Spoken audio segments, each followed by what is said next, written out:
Schumann Quintet, first movement.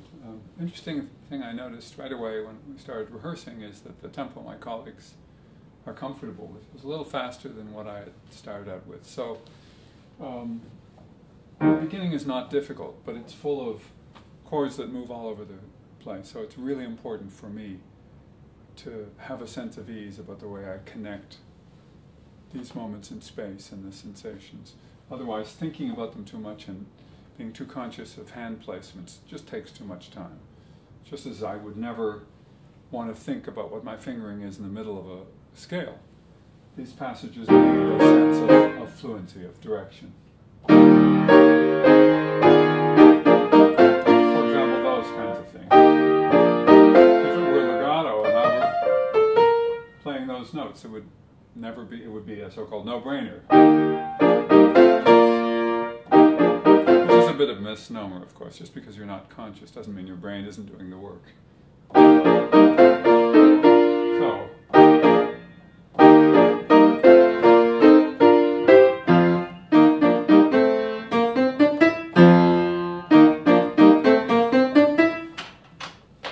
okay, that's just about the only thing my body can think of is 2-1-2-1 on this little scale.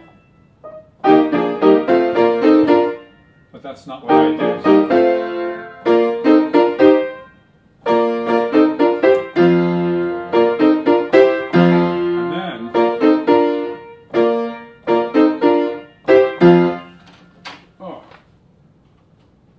Little things can be sometimes delightful. When I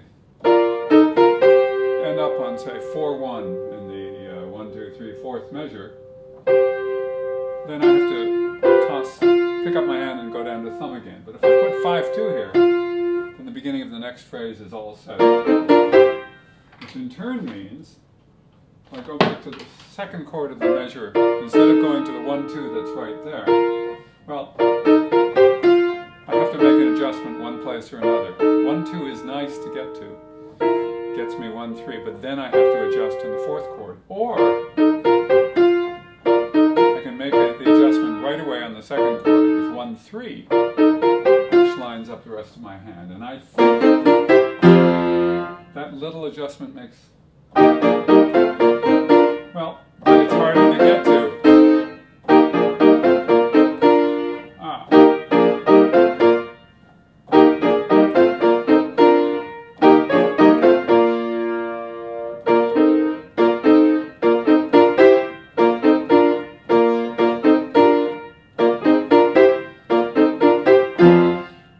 My third choice, which may end up being the best, namely, go to 1 and 2, so I'm not fearful of this awkward tritone, then make the adjustment to 1 and 4, which just happens to be the optimized fingering for F to B flat. That's a major thing in its favor.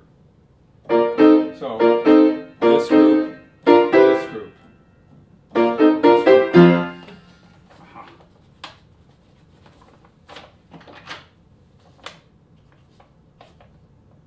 So I'm going to draw a little line that indicates that this is in a second grouping, a second thought process. And my left hand still does not like the fingering I've decided for it. It keeps doing other things. It doesn't mean my left hand is wrong. It just means I have to integrate myself a little further.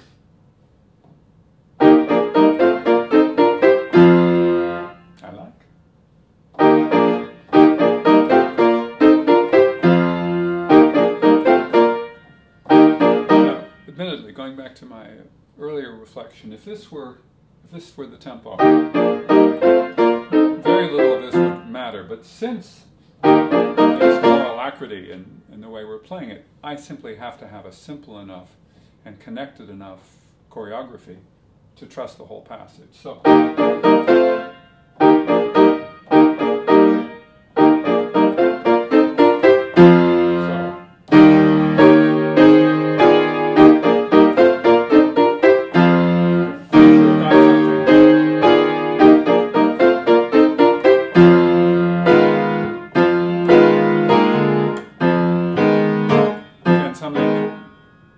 Schumann just crazy for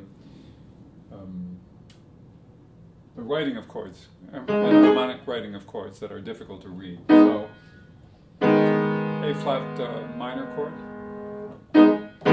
certainly a comfortable chord, but it requires me to remind myself how comfortable it is. So by putting in fourth finger, it's just a reminder of how I'm going to grab it.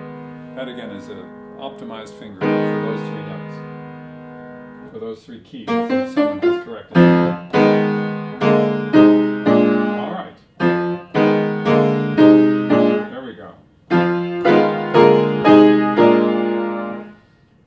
I should point out that one of my significant physical liabilities is that I have thick fingers that don't stick between the black notes.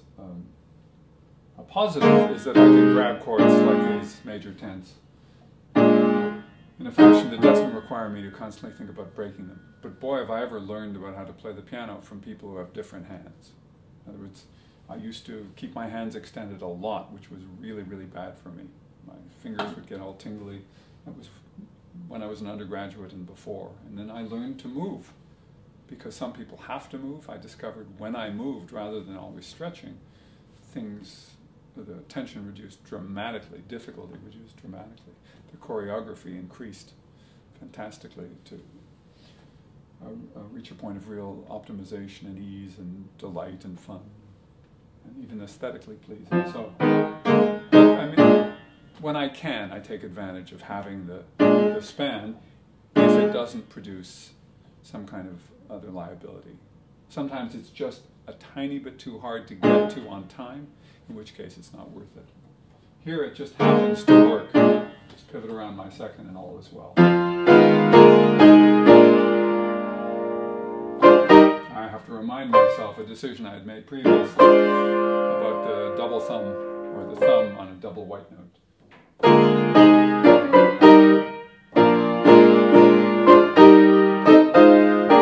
It's not quite right.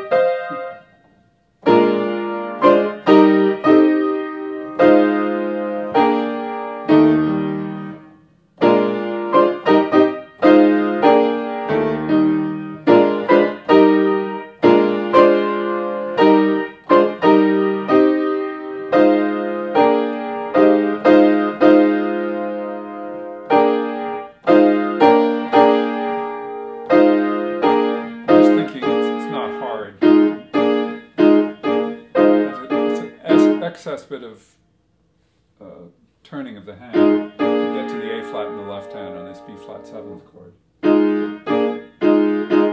I could adjust and go 5-3-1, in which case there wouldn't be that twist. I could readjust what plays what. I could play those four notes all with the right hand.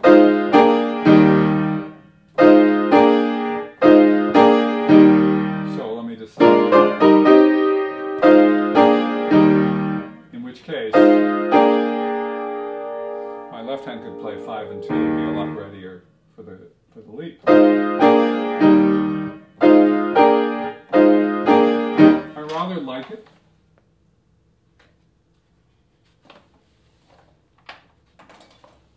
I don't like it so much that I feel there's an inevitability to it. It's a little strange in the right hand, not hard, just slightly strange.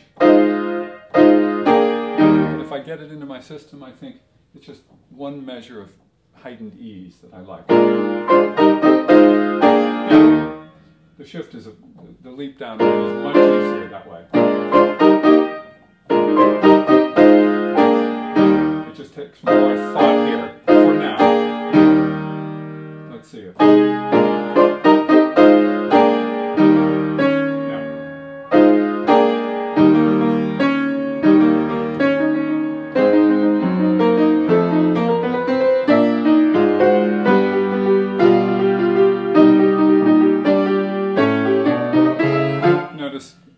Tempo is uneven.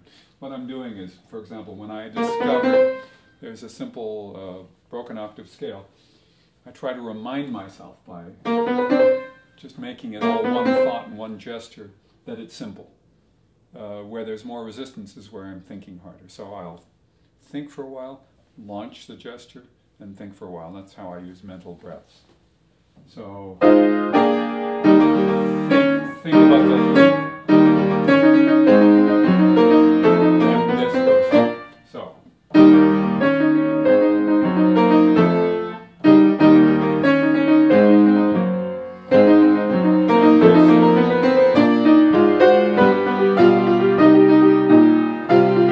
Without that left hand finger, third finger that I've written, I ask for little bits of trouble.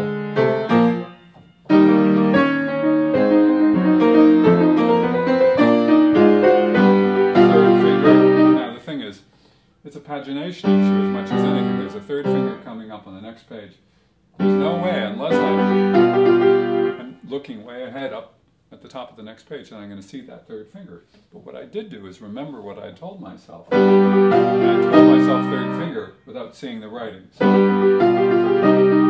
ultimately it won't be a big deal.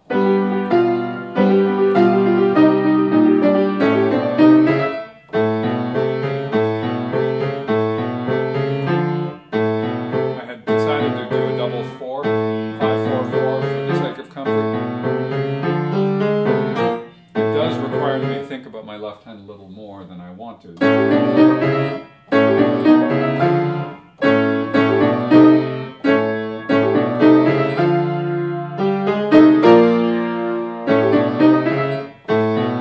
I do 3 instead, which I had originally intended, it's a little less comfortable, but it's a lot simpler. So, I'm going to do this. I'll put 3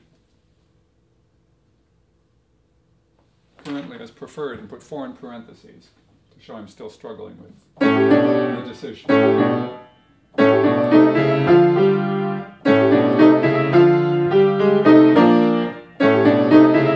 if I do after this octave in the right hand and measure 16, if I do thumb to thumb, then in my head the group starts with the second thumb. So I have octave, then the rest starts from the next, so that there is a sense of continuity there. And then going here, that's really nice. Of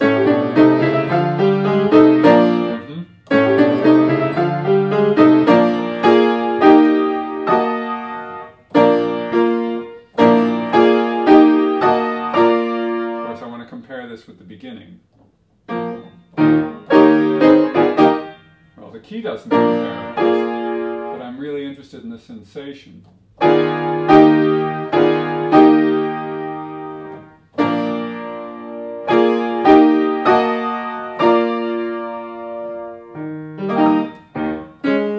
Let's see.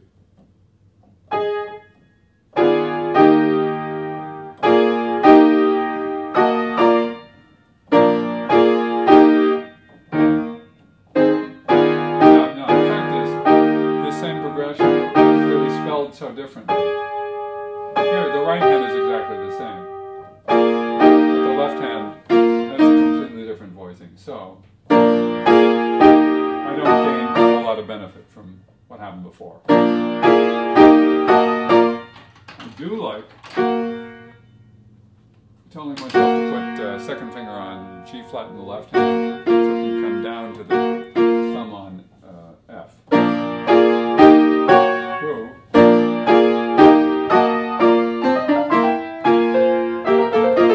A pattern that's going to recur an awful lot.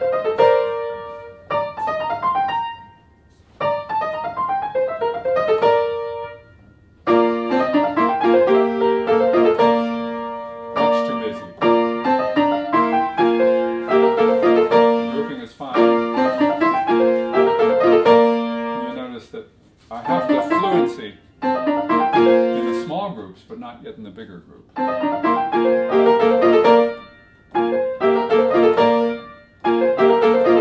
This is something I have to persuade people of a lot. Even though these don't associate directly with one another melodically, you need to be able to practice those transitions because those are the stickiest spots. So it happens, it's a measure. So it's also the beginning of the second line. So visually at least, it's well related. It's not a big deal. It's not a big deal. And again, that shouldn't have been as hard as it was. I had just done it an octave higher successfully.